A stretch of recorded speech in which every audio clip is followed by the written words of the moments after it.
Í þessu dæmi þurfum við að hafa í huga að plús og mínus skipta dæminu upp í liði en við þurfum líka að athuga að vinna rétt með formerkin.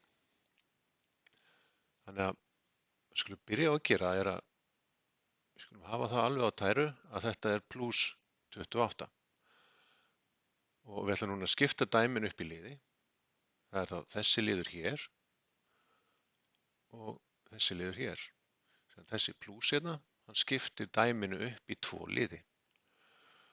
Og nú þurfum við að hafa í huga líka, ef við ætlum að reikna úr þessum tveimur þáttum, þessum hér og þessum hér, að ég er með plústölu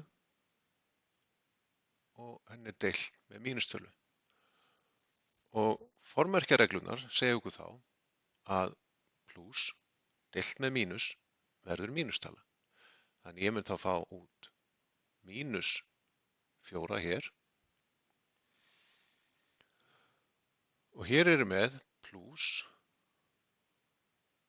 og mínus og þetta sama á við hér. Ef ég margfalda saman plústölu og mínustölu þá fæ ég út mínustölu. Þannig að hérna myndi ég þá fá út mínus 12.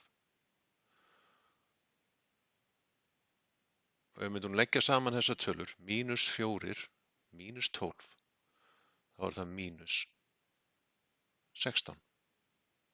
Og það var okkar loka svar.